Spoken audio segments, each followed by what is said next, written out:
கண்களை மூடுவோம். பரலோக பிதாவே, பரிசுத்த பிதாவே, உங்களுடைய வார்த்தையின் மூலமாக எங்களோடு கூட பேசுங்க, இடைப்படுங்க, அதிசயங்களை செய்யுங்க, அற்புதங்களை செய்யுங்க. இந்த வார்த்தைகள் வந்திருக்கிற ஒவ்வொருடைய இருதயத்திலும் பேசட்டும், 100 மடங்கு பலன் தரட்டும். இயேசுவின் நாமத்தினால பிதாவே, ஆமென். வேதாகமத்தில் யோவான் சுவிசேஷ புத்தகம் ஒன்று இருக்கு. அதில் 3வது அதிகாரம் 16வது வசனம் இப்படியாய் சொல்கிறது. யோவான் 3வது அதிகாரம் 16வது வசனம். தயவு செய்து நீங்க எல்லாரும் கொஞ்சம் அமைதியாக, கொஞ்சம் பொறுமையாக நீங்க கேட்கும்படி அன்பாய் கேட்டுக்கொள்கிறேன். கர்த்தருடைய வார்த்தை மிகவும் ரொம்ப முக்கியம். என்ன வசனம் சொல்லுது? ஆதியிலே வார்த்தை இருந்தது, அந்த வார்த்தை தேவனிடத்தில் இருந்தது, அந்த வார்த்தை தேவனாய் இருந்தது. கர்த்தருடைய வார்த்தை பிரசங்கிக்கப்படும் பொழுது அதை மிகுந்த ஜாக்கிரதையோட கூட கவனத்தோட கூட நம்ம கேட்க வேண்டும். அது தேவனுக்கு நாம் கொடுக்கிற ஒரு மரியாதை, கனம். ஸோ அதனால நீங்க தயவு செய்து நீங்க கேட்க முடியாது அன்பாய் கேட்டுக்கொள்கிறேன். யோவான் 3வது அதிகாரம் 16வது வசனம் இப்படியாய் சொல்கிறது.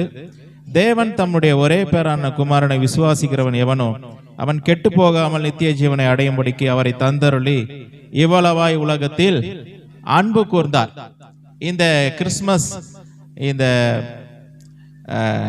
செய்தியினுடைய தலைப்பு என்ன அப்படின்னா, இந்த கிறிஸ்துமஸ் சுவிசேஷ கூட்டத்தினுடைய இந்த செய்தியினுடைய தலைப்பு என்னன்னா, இந்த கிறிஸ்துமஸினுடைய மிக முக்கியமான 3 நோக்கங்கள். கிறிஸ்துமஸினுடைய மிக முக்கியமான 3 நோக்கங்கள். கிறிஸ்துமஸ்னா என்ன? எதுக்காக இந்த கிறிஸ்துமஸை நம்ம கொண்டாடுகிறோம்? கொண்டாடுறது தப்பா அப்படின்னா தப்பு கிடையாது, கொண்டாடலாம், கொண்டாடணும். ஹல்லேலூயா. நம்முடைய கிறிஸ்து இந்த உலகத்துல பிறந்ததை நம்ம என்ன பண்ணணும்? செலிப்ரேட் பண்ணணும். அது சந்தோஷத்தோட கூட நம்ம என்ன பண்ணணும்? கொண்டாட வேண்டும்.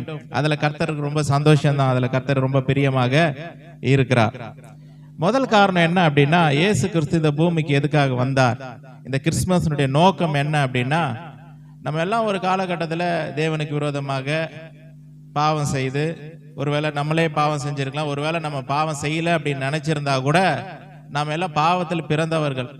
ஆதாம் பாவத்துல விழுந்ததுக்கு அப்புறம் என்ன ஆச்சுன்னா, இந்த மனு குலமே பாவத்துக்குள்ள போயிடுச்சு. பிறக்கிற குழந்தை எல்லாமே, பிறக்கிற மனிதர்கள் எல்லாருமே எப்படிப்பட்டவர்களா மாறிட்டாங்க? பாவம் செய்து தேவ மகிமை அற்றவர்களாக மாறினார்கள். அதனாலதான் அநேகருடைய வாழ்க்கையில நிறைய பிரச்சனைகள், நிறைய போராட்டங்கள், வாழ்க்கையில நிம்மதி இல்லை, சமாதானம் இல்லை. ஏன்னா பாவத்தினுடைய தன்மை இந்த உலகத்துல மனிதனை வாட்டி வதைக்கிறத நம்ம பார்க்கிறோம். இப்படி பாவத்தில் சிக்கி கொண்ட அந்த மனிதனை மீட்டு எடுப்பதற்காக இயேசு கிறிஸ்து பூமிக்கு வந்தார். அவர் ஏதோ ஒரு கிறிஸ்தவர்களுக்காக மாத்திரம் வந்த தேவன் அல்ல. இந்த உலகத்துல பிறந்த மனிதர்கள் எல்லாருமே தேவனுடைய சாயலின்படி, தேவனுடைய ரூபத்தின்படி படைக்கப்பட்டவர்கள். அது யாராக இருந்தாலும் சரி, அவர்கள் எல்லாருமே தேவனுடைய பிள்ளைகள் தான். தேவனை விட்டு தூரம் போயிட்டோம், தேவனோட கூட இல்ல, தேவனுடைய ஐக்கியத்தை இழந்து போயிட்டோம். ஆனாலும் கூட நம்ம தேவனுடைய பிள்ளைகள் தான். அதனாலதான் என்னுடைய பிள்ளைகள் எல்லாருமே இந்த பாவத்துல மாட்டிட்டு இருக்காங்க, பிரச்சனைகள், போராட்டத்துல மாட்டிட்டு இருக்காங்க. வாழ்க்கையில நிம்மதி இல்லை, வாழ்க்கையில சமாதானம் இல்லை. இவர்களுக்கு விடுதலையை கொடுக்கணும் அப்படின்னு சொல்லி ஆண்டவராக இயேசு கிறிஸ்து நம்மளை தேடி வரார். நம்ம தேடி போல. யார் நம்மை தேடி வந்தது? தேவன் நம்மை தேடி வரார். எப்படி தேடி வரார் அப்படின்னா, அவர் நேரடியா அப்படியே தேவனே இறங்கி வந்துடல. தேவனே நேரடியாக இறங்கி வந்துடல. ஏன்னா தேவன் எப்படிப்பட்டவர்னா, அவர் பரிசுத்தம் உள்ள தேவன், அவர் நீதி உள்ள தேவன், அவர் இடத்துல பொய் இல்லை, அவர் இடத்துல தீமை கிடையாது. அதனால மனிதன் அவரிடத்துல நெருங்குவதற்கான அந்த தகுதியை மனிதன் இழந்து விட்டான். அதனால இந்த மனிதர்களை தன்னிடமாய் சேர்த்து கொள்ளும்படிக்கு என்ன பண்றாருன்னா, தம்முடைய ஒரே பேரான குமாரனை இயேசு கிறிஸ்து பூமியில என்ன பண்றாரு? மனிதனாக பிறக்க வைக்கிறார். எதுக்காக? இந்த உலகத்துல மரித்து ரத்தத்தை சிந்தி நம்முடைய பாவங்களை கழுவி நம்மை மீட்டெடுப்பதற்காக இயேசு கிறிஸ்து பூமியில பிறக்கிறார். இந்த உலகத்துல ஒரே ஒரு தெய்வம் இந்த எதுக்கு வந்தார் அப்படின்னா, மரிக்கிறதுக்காகவே ஒரு தெய்வம் பிறந்து வந்தார்னா அது யார் தான்? நம்முடைய ஆண்டவராகிய இயேசு கிறிஸ்து. ஒரே ஒரு தெய்வம் தான் மனிதனை மீட்பதற்கு, மரிக்கிறதுக்காக இந்த பூமிக்கு அவர் வந்தார். அப்ப முதல் நோக்கம் அப்படி என்னன்னா, தேவனை விட்டு பிரிந்து போன, தேவனிடத்திலிருந்து அந்த ஐக்கியத்தை இழந்து போன அந்த மனித குலத்தை தன்னிடமாய் சேர்த்து கொள்வதற்கு தேவன் தம்முடைய ஒரே பேரான குமாரனை இந்த பூமிக்கு அனுப்பி வைத்தார். அது முதல் நோக்கம். அதுதான் கிறிஸ்துமஸ். இயேசு கிறிஸ்து பூமியில பிறக்கிறாருங்களா, அதுதான் என்னது? கிறிஸ்துமஸ். இப்ப எல்லாருமே எல்லாருடைய வாயில இந்த டிசம்பர் பிறந்துட்டாலே எல்லாருடைய வாயில வரக்கூடிய வார்த்தை என்னது? கிறிஸ்மஸ் கிறிஸ்மஸ் கிறிஸ்மஸ் சொல்றோம். எத்தனை பேர் சொல்லாம எல்லாம் சேர்ந்து கிறிஸ்மஸ்ன்னு? ரொம்ப சோகமா சொல்றீங்களே.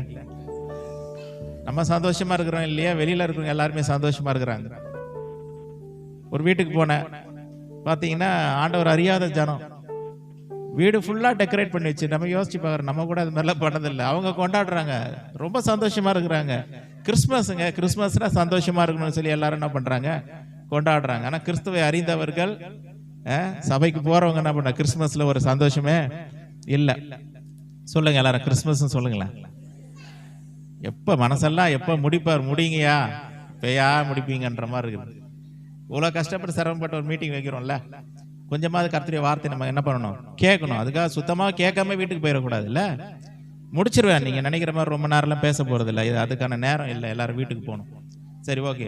ஆண்டவர் இயேசு கிறிஸ்து பூமிக்கு வந்தார். எதுக்காக? நம்மளை மீட்டு எடுப்பதற்காக, பாவத்திலிருந்து மீட்டு எடுப்பதற்கு. அது முதல் நோக்கம், சரிங்களா? ரெண்டாவது நோக்கம் பாருங்க, அதுலயே இருக்குது கிறிஸ்மஸ். கிறிஸ்மஸ், கிரைஸ்ட் பாருங்க, கிறிஸ்து பிளஸ் மஸ், கிறிஸ்மஸ், கிரைஸ்ட் மஸ். இப்ப கிரைஸ்ட்னா என்னன்னு தெரிஞ்சுக்கணும். கிரைஸ்ட்னா பாருங்க, 5 நிமிஷத்துல முடிக்கிறோம் பாருங்க. கிரைஸ்ட்னா என்னன்னு தெரியணும், சரிங்களா? கிறிஸ்துனா என்னன்னா அர்த்தம், கிரைஸ்ட்னா தமிழ்ல என்னன்னு வருது, கிறிஸ்து அப்படின்னு வருது. கிறிஸ்துனா என்னன்னா அபிஷேகம் பண்ணப்பட்டவர். கிறிஸ்துனா என்னது? அபிஷேகம் பண்ணப்பட்டவர். இந்த அபிஷேகம் பண்ணப்பட்டவர் இந்த பூமிக்கு வரணும், இஸ்ரவேல் ஜனங்களை மீட்டு எடுக்கணும், அவரிடத்துல நம்பிக்கையா இருக்கிற புறஜாதியார்களும் வந்து மீட்கப்படணும், ஒரே மந்தையாக மாறணும், எல்லாரும் தேவனுடைய பிள்ளையாக மாறணும், பிள்ளைகளாக மாறணும்ன்றதுதான் தேவனுடைய ஒரு பிரதானமான நோக்கம், திட்டம், ஆசை, விருப்பம் எல்லாமே, சரிங்களா? அதுக்காக கிறிஸ்துவானவரை, அபிஷேகம் பண்ணப்பட்டவரை இந்த பூமிக்கு என்ன பண்றாரு, அனுப்பி வைத்தார். பாருங்க, இஸ்ரவேல் ஜனங்க இந்த கிறிஸ்து பிறக்கிறதுக்காக ரொம்ப நாள் காத்துக்கிட்டு இருந்தாங்க, எப்போ இந்த கிறிஸ்து பிறப்பார். ஏன்னா கிறிஸ்துவங்கிறவர் யாருன்னா, அவர் ராஜாதி ராஜா, ராஜாவாக இந்த பூமிக்கு வந்து எல்லா ஆட்சியும் வந்து முறியடிச்சுட்டு அவர் ராஜாவாக அரசாளுவார். அததான் இஸ்ரவேல் ஜனங்க வந்து இந்த பூமியில ரொம்ப எதிர்பார்த்துக்கிட்டு இருந்தாங்க, சரிங்களா? கிறிஸ்து என்பவர் அபிஷேகம் பண்ணப்பட்டவர். இது ரொம்ப முக்கியம், இதை கவனிக்கணும். இது ரொம்ப பிரயோஜனமா இருக்கும் உங்களுடைய ஆவிக்குரிய வாழ்க்கைக்கு.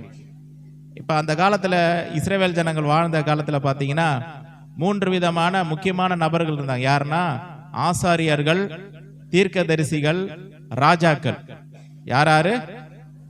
ஆசாரியர்கள், தீர்க்கதரிசிகள், ராஜாக்கள். இந்த 3 பேருமே யாருன்னா அபிஷேகம் பண்ணப்பட்டவர்கள். ஒரு தீர்க்கதரிசினா அவர் அபிஷேகம் பண்ணப்பட்டவரா இருப்பார், ஒரு ஆசாரியனா அவர் அபிஷேகம் பண்ணப்பட்டவரா இருப்பார், ஒரு ராஜானா அவர் அபிஷேகம் பண்ணப்பட்டவரா இருப்பார். தாவீது ராஜா எப்படி ராஜாவா ஆறினார்? அபிஷேகம் பண்ணப்பட்டாரு. அபிஷேகம் பண்ணப்பட்டு அந்த ராஜாவாக அமர்ந்து இஸ்ரவேல் ஜனங்களை, சமஸ்த இஸ்ரவேலை என்ன பண்ணாரு, ராஜரிகம் பண்ணாரு, அரசாண்டார். அப்ப இந்த 3 பேருமே அரசாளக்கூடியவர்கள், கர்த்தருடைய வார்த்தையை அறிவிக்கக்கூடியவர்கள். இவங்க எல்லாருமே அபிஷேகம் பண்ணப்பட்டவர்கள். இப்ப தீர்க்கதரிசி என்பவர் யாரு? கர்த்தருடைய வார்த்தையை எடுத்து ஜனங்களுக்கு சொல்லக்கூடியவர். ஆசாரியர் என்பவர் யாரு? ஜனங்களுடைய பாவங்களுக்காக அந்த ரத்தத்தை சிந்த விட்டு என்ன பண்ணுவாங்க, அவங்களுக்கு பரிகாரத்தை செய்யக்கூடியவர் தான் யாரு? ஆசாரியர். ராஜா என்பவர் யாரு? ஜனங்களை அரசாளக்கூடியவர். இந்த 3 பேருடைய காரியமே ஒரே ஒரு மனிதருக்குள்ள, ஒரே ஒரு நபருக்குள்ள இருந்ததுன்னு அது யாரு? கிறிஸ்துவானவருக்குள்ள. ஹல்லேலூயா. இந்த 3 காரியமே யாருக்குள்ள இருந்தது? கிறிஸ்துவானவருக்குள்ள. கிறிஸ்துவானவர் எப்படிப்பட்டவர்? அவர் தீர்க்கதரிசியா இருந்த பூமிக்கு இயேசு கிறிஸ்து வந்த போது நிறைய பேர் அவர் கிறிஸ்து என்று என்ன பண்ணல, ஏற்றுக்கொள்ளவில்லை, அங்கீகரிக்கவில்லை. ஆனால் இந்த 3 தன்மையும் கிறிஸ்துவுக்குள்ள இருந்தது. என்னென்ன தன்மை இருந்தது? அவர் தீர்க்கதரிசியாக இருந்தார். இந்த உலகத்துல பூமியில இருந்த பொழுது தீர்க்கதரிசியாக செயல்படுகிறார். அதே போல அவர் நம்முடைய ஆசாரியனாக அவர் இருக்கிறார். மெல்கிசேதேக்கின் முறையின்படி ஒரு பிரதான ஆசாரியரான நமக்கு முன்பதாக, நமக்காக, தேவனுக்கு முன்பதாக, பிதாவுக்கு முன்பதாக என்ன பண்ண பரிந்து பேசி கொண்டிருக்கிறார். தன்னுடைய சொந்த ரத்தத்தை எடுத்துக்கொண்டு போய் நம்முடைய பாவங்களுக்காக என்ன பண்றாரு, அந்த ரத்தத்தை அவர் செலுத்துகிறார். அவர் பிரதான ஆசாரியனாக இருக்கிறார். அது மாத்திரமல்ல, இயேசு கிறிஸ்து ராஜாதி ராஜாவாகவும் இருக்கிறார். அப்ப அபிஷேகம் பண்ணப்பட்ட அந்த 3 பேருடைய தன்மை யாருக்குள்ளதான் இருக்குது? இயேசு கிறிஸ்துவுக்குள்ளதான் இருக்கு. ஹல்லேலூயா. இப்ப பாருங்க, இப்ப நம்முடைய ராஜா யாரு சொல்லுங்க, சொல்லுங்க. இயேசு கிறிஸ்து. ஹல்லேலூயா. இப்ப என்னை அரசாளுகிறவர் அவர், என்னுடைய கர்த்தர் அவர், என்னுடைய ஆண்டவர் அவர், என்னுடைய ஆண்டவர் அவர், என்னுடைய கர்த்தர் அவர், என்னுடைய ராஜா அவர். எனக்கு ராஜா, என்னை ஆளக்கூடியவர் அவர். இந்த உலகத்துல நிறைய ராஜாக்கள் அரசாண்டாங்க. ஆனா அந்த ஆட்சியில ஜனங்களுக்கு சந்தோஷம் இல்லை, அவங்களுடைய விருப்பங்கள் சந்திக்கப்படலை, அவங்களுடைய வேண்டுதல்கள் ஏற்றுக்கொள்ளப்படலை. ஆனா இந்த ராஜாவுடைய அரசாட்சியில பாருங்க, சந்தோஷம் இருக்குமா இருக்காதா சொல்லுங்க? சமாதானம் இருக்குமா இருக்காதுங்களா? இப்ப கூட நம்ம அவருடைய ராஜ்யத்துல தான் இருக்கிறோம். ஆண்டவர் சொன்னாரு, பரலோக ராஜ்யம் சமீபித்து இருக்குதுன்னாரு. அந்த ராஜ்யம் இப்பொழுதே உங்களிடத்துல வந்திருக்கிறது. அப்ப இந்த ராஜ்யம் நமக்குள்ள செயல்பட முடியும். இந்த ராஜ்யம் நமக்குள்ள, இயேசுவே எனக்குள்ள நீங்க வாங்க அப்படின்னு சொல்லிட்டீங்கன்னா, ஒரே ஒரு வார்த்தை தான், ஆண்டவரே எனக்குள்ள நீங்க வாசம் பண்ணுங்கப்பா, என்ன நீங்க நடத்துங்கப்பா அப்படின்னு சொல்லி இருதயத்தை திறந்து கொடுத்தீங்கன்னா, அபிஷேகம் பண்ணப்பட்ட இந்த கிறிஸ்து நமக்குள்ள வந்து ராஜாவாக அரசு ஆளுவார், ஆட்சி செய்யறார் நமக்குள்ள இருந்து. அவருடைய ஆட்சியில எதனா பற்றாக்குறைகள் இருக்குமா? இதெல்லாம் நிம்மதியில குறைவு இருக்குமா? சமாதானத்துல குறைவு இருக்குமா? எதுவும் இருக்காது. அவர் ராஜாவா இருக்கிறாரு. உள்ள என் தேவைகள் எல்லாம் சந்திக்கப்படுது, எனக்கு சமாதானத்தை கொடுக்கிறாரு, சந்தோஷத்தை கொடுக்கிறாரு, என்னை நடத்துகிறாரு, எல்லாம் பண்றாரு. ராஜா மாத்திரம் அல்ல, அவர் தீர்க்கதரிசி.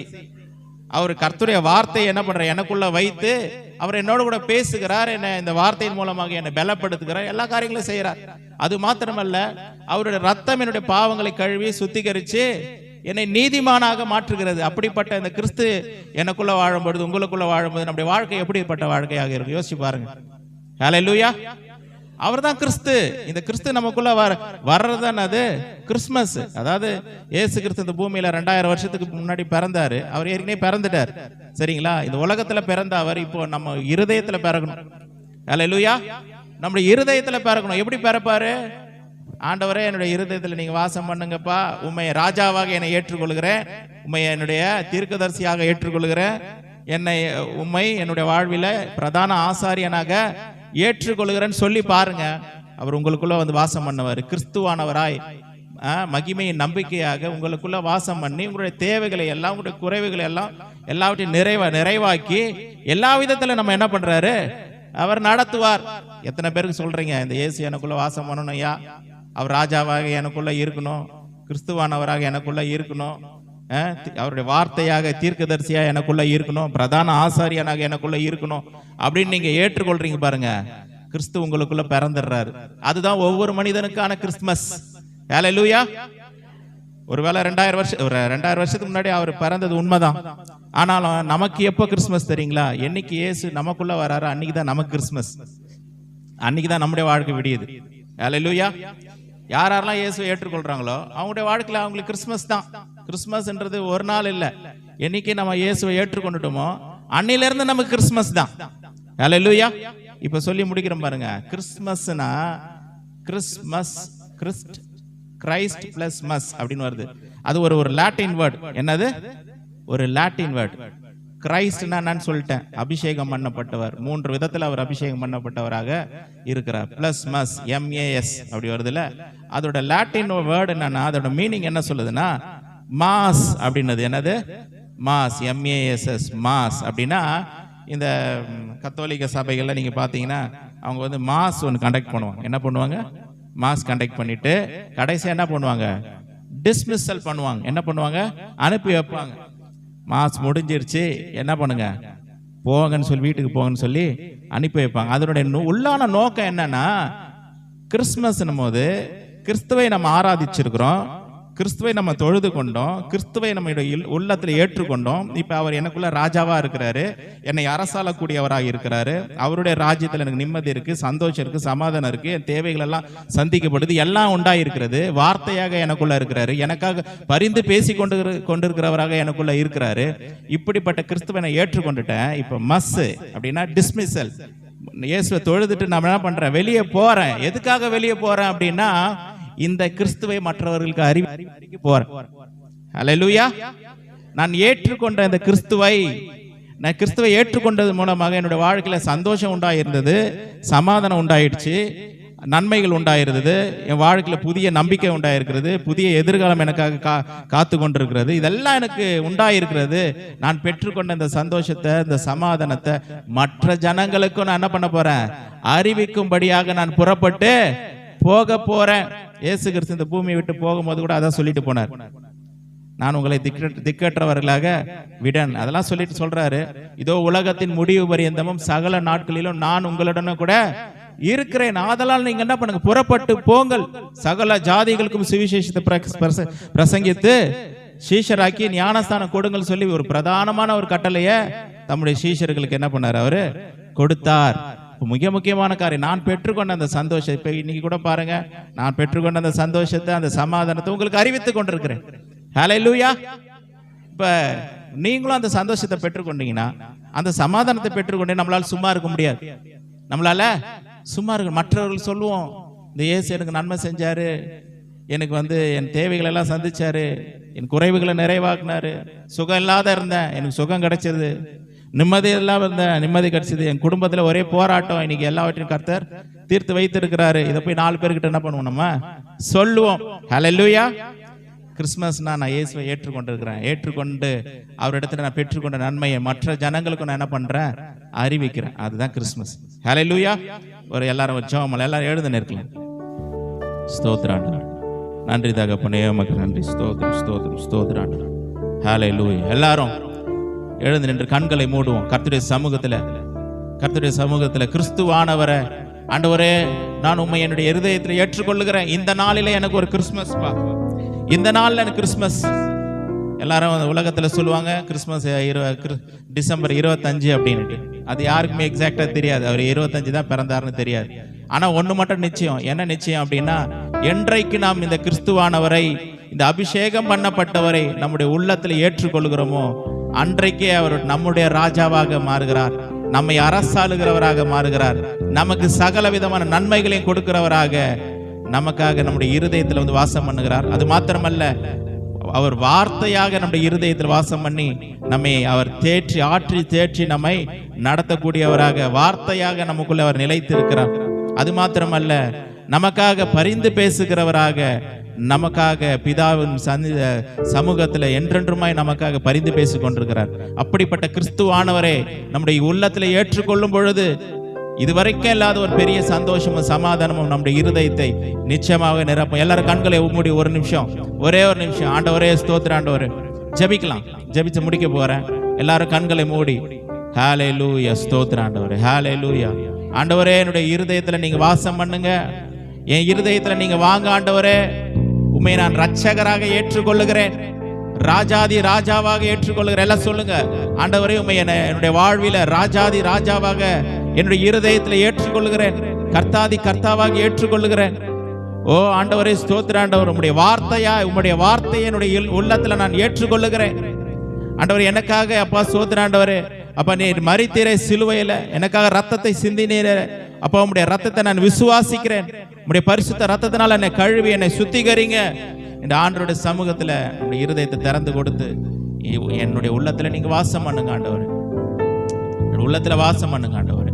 ஹல்லேலூயா. Thank you Jesus. ஹல்லேலூயா. நன்றி தகப்பனே. ஸ்தோத்திரம். ஹல்லேலூயா. ஸ்தோத்திரம். இந்த பாதலத்தின் சொந்தக்காரர் அவர், எந்த உள்ளத்தில் சொந்தமானார். இந்த பாதலத்தின் சொந்தக்காரர் அவர், எந்த உள்ளத்தில் சொந்தமானார். ஆனந்தமே பரமானந்தமே மாபெரும் பாக்கியமே. ஆனந்தமே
இருதயத்தில் நீர் வாசம் பண்றதுக்காக ஸ்தோத்திரம் ஆண்டவரே. எங்க ரட்சகராக, என் மீட்பராக, ராஜாதி ராஜாவாக எங்களுக்குள்ள நிற்பதற்காக ஸ்தோத்திரம்.